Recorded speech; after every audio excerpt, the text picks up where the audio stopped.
akan menjelaskan alat-alat apa saja yang akan dibutuhkan untuk melakukan resusitasi pada neonatus.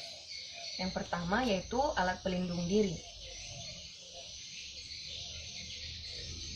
yaitu celemek, kemudian masker,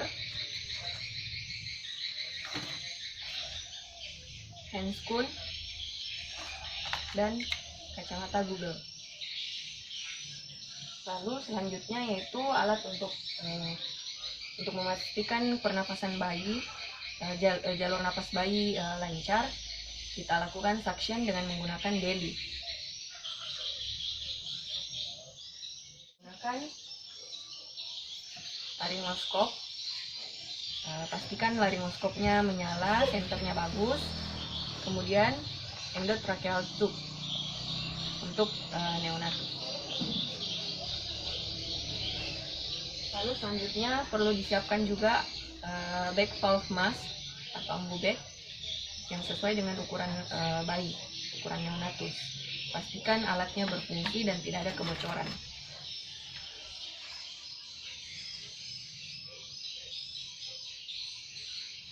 Kemudian selanjutnya untuk mengukur saturasi oksigen pada neonatus, kita menggunakan oximetri.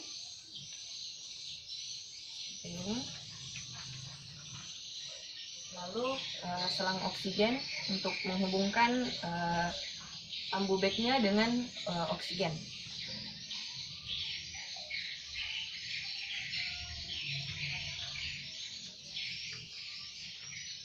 Kemudian selanjutnya jika ditemukan bayinya dalam keadaan hipovolemi, maka kita memberikan infus pada bayi dengan normal salin, menggunakan infus set khusus untuk neonatus, dan ini plester untuk memfiksasi.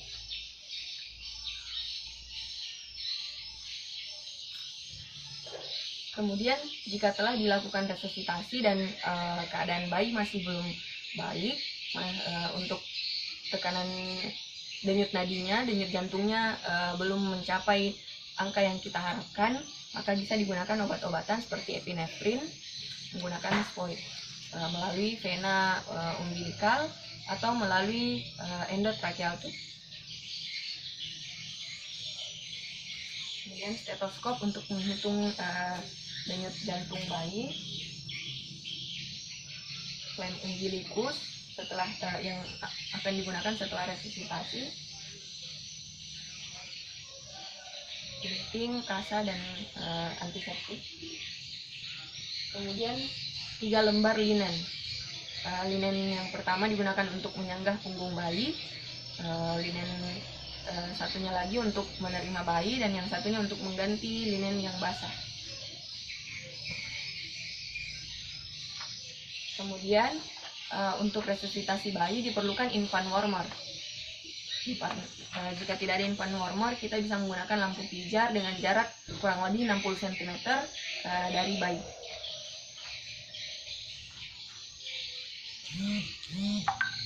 Itu tadi alat-alat yang kita gunakan untuk melakukan resusitasi pada neonatus.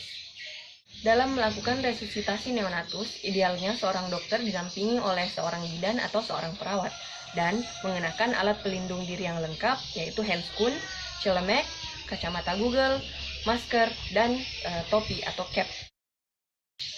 Kemudian sebelum bayi yang akan diresusitasi sampai pada ruang resusitasi, maka hal yang perlu dilakukan adalah menyiapkan infant warmer dan menyiapkan alas untuk bayi, sehingga saat bayi datang, tempat untuk resusitasinya sudah hangat. Ini adalah gambar infant warmer yang biasa digunakan dalam resusitasi neonatus. Kemudian saat menerima bayi dari ruang persalinan di ruang resusitasi, yang perlu ditanyakan adalah apakah bayinya aterem atau lahir cukup bulan, kemudian apakah pernafasannya lancar, apakah bayi menangis, dan apakah tonus ototnya baik. Jika salah satu dari 3 pertanyaan tersebut jawabannya adalah tidak, maka itu merupakan indikasi untuk dilakukan resusitasi neonatus. Kemudian setelah bayi diletakkan di infant warmer, dibersihkan, dikeringkan, sekaligus dengan dilakukan rangsangan taktil dengan menyentil kakinya atau mengusap-usap punggungnya. Lalu setelah itu kain yang basah dibuang dan bayi diletakkan dalam posisi semi ekstensi, yaitu dengan memberikan penyangga di bagian punggungnya dengan menggunakan linen tadi. Lalu setelah itu dilakukan suction dengan menggunakan deli. Caranya ikut tekan, kemudian masukkan dalam mulut terlebih dahulu, lalu hidung, lalu lepas, kemudian buang. Tekan, masukkan ke dalam mulut, lepas, kemudian buang. Lalu selanjutnya di bagian hidungnya dengan cara yang sama, yaitu tekan, lalu masukkan ke hidung kanan, lepas, lalu buang. Tekan, masukkan ke hidung kiri, lepas, buang. Kemudian dilanjutkan dengan rangsangan taktil.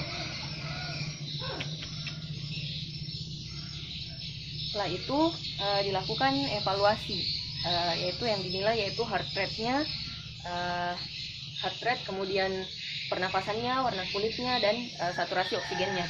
Heart rate bisa dinilai dengan menggunakan stetoskop.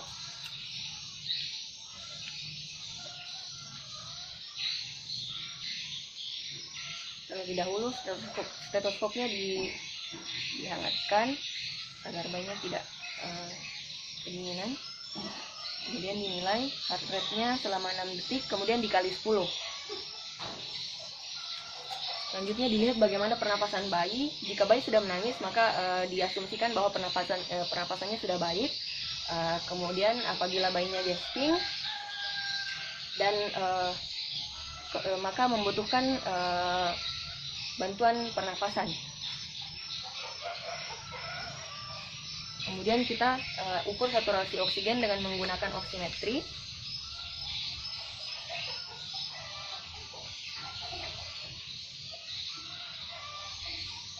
Lalu jika denyut jantung bayinya kurang dari 100, maka perlu diberikan ventilasi tekanan positif dengan back and valve mask. Yang perlu diperhatikan adalah ukuran sungkupnya, apakah pas di mulut mulut bayi dan hidung bayi. Kemudian cara memegangnya yaitu tangan membentuk C dan memegang di bagian rahang, kemudian diberikan tekanan yang diberikan kurang lebih 40-60 kali per menit. Untuk mendapatkannya kita bisa menggunakan irama, yaitu tekan lepas yang dilakukan selama 30 detik.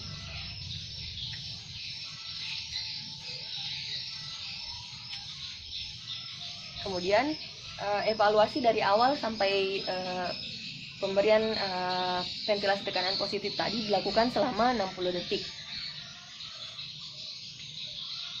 Setelah itu dilakukan evaluasi ulang dengan menghitung denyut jantung bayi.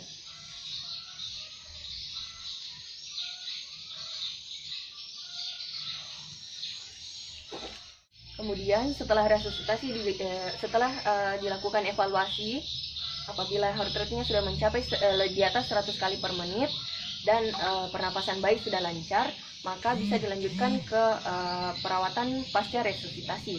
Akan tetapi jika misalnya heart rate-nya sudah mencapai 100 kali per menit atau di atas 100 kali per menit dan saturasi oksigennya belum mencapai yang kita harapkan, maka hal ini merupakan indikasi bahwa pasiennya membutuhkan tambahan oksigen yang bertekanan atau dengan menggunakan CPAP.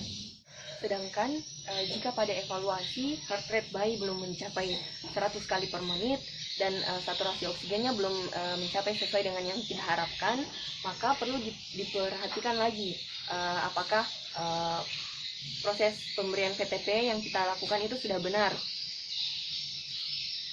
Bisa digunakan singkatan SRI-BTA, yaitu S, yaitu periksa sungkupnya, apakah VTP yang kita berikan sudah adekuat, sungkupnya baik, tidak ada kebocoran, dan sungkupnya terpasang dengan baik. Kemudian R, yaitu Kemudian R yaitu reposisi kepala bayi, yaitu semi ekstensi agar jalan nafasnya terbuka. Kemudian I, isap lendir, dilakukan isap lendir ulang, siapa tahu masih ada yang lendir yang menghalangi. Kemudian B yaitu buka mulut, saat dilakukan PTP buka mulut bayi. Dan T itu kita tambahkan tekanan pada PTP-nya. Nah, untuk PTP pada bayi tidak usah khawatir jika tekanannya berlebih, karena sudah diatur, PTP-nya sudah dibuat khusus untuk neonatus, sehingga jika tekanannya berlebihan akan keluar dengan sendirinya. Kemudian jika semuanya sudah dipastikan adekuat dan baik cara pemasangannya, kemudian perlu dipertimbangkan pemasangan endotracheal tube dan endotracheal tube menggunakan laringoskop. Lalu setelah itu kita lakukan PTP ulang selama 30 detik. Tekan lepas-lepas, tekan lepas-lepas selama 30 detik. Kemudian dilakukan evaluasi ulang.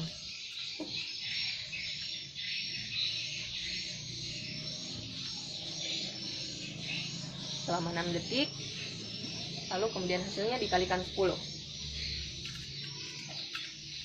Setelah dilakukan evaluasi dan hasilnya hasil heart rate-nya masih di bawah 60 kali per menit, maka perlu dipertimbangkan untuk mengkombinasikan VTP dengan CPR atau kompresi dada. Untuk melakukan ini diperlukan 2 orang, 1 orang untuk melakukan VTP dan 1 orang untuk kompresi dada.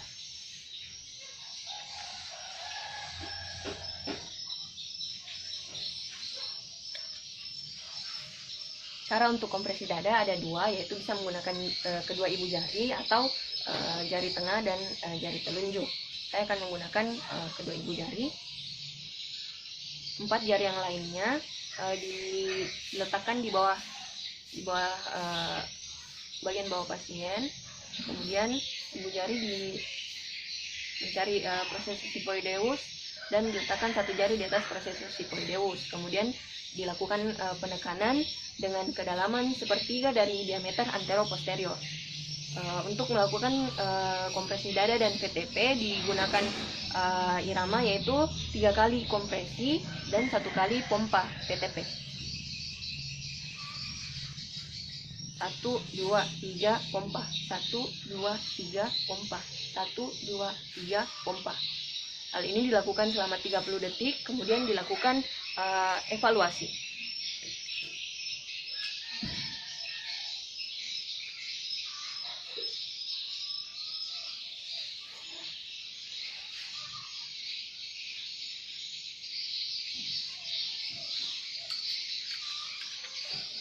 Kemudian setelah dilakukan evaluasi setelah kompresi dada dengan VTP, jika hasilnya masih kurang dari 60 kali per menit, maka perlu dipertimbangkan, maka bayinya harus dipasangkan endotracheal tube.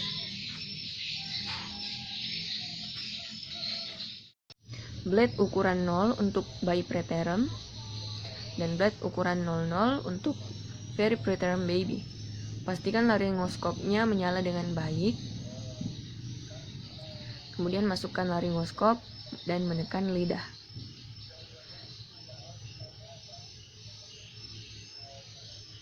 Lalu lakukan suction jika ada sekresi yang perlu dihilangkan.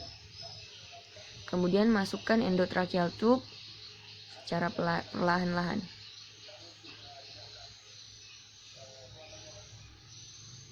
Jika bayi mengalami gasping, tunggu sesaat, kemudian masukkan kembali ETT-nya.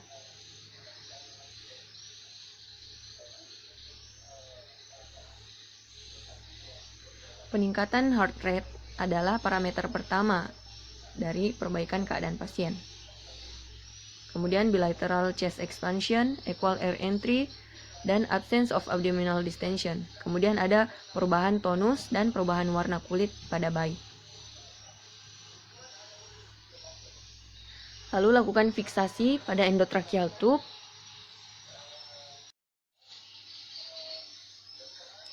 kemudian gunting kurang lebih 4 cm dari mulut bayi untuk mengurangi dead space. Lalu sambungkan endotracheal tube dengan ambu bag. Kemudian endotracheal tube-nya disambungkan dengan ambu bag dan dilanjutkan kompresi dada. 1, 2, 3, pompa, 1, 2, 3, pompa selama 30 detik. Lalu dilakukan evaluasi ulang.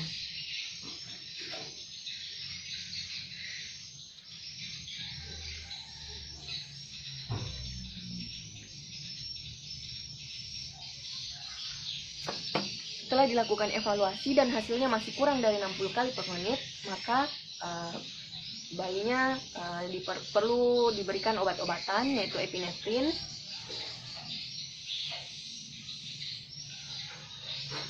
Pemberiannya dengan 2 cara, bisa melalui endotracheal tube-nya atau melalui vena umbilikus. Kemudian untuk dosisnya diberikan 0,1 sampai 0,3 ml per kilogram berat badan.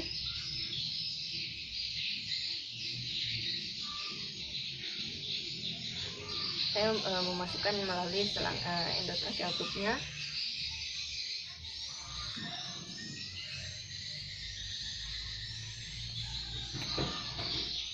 Kemudian setelah pemberian epinefrin, kita lanjutkan kompresi dada.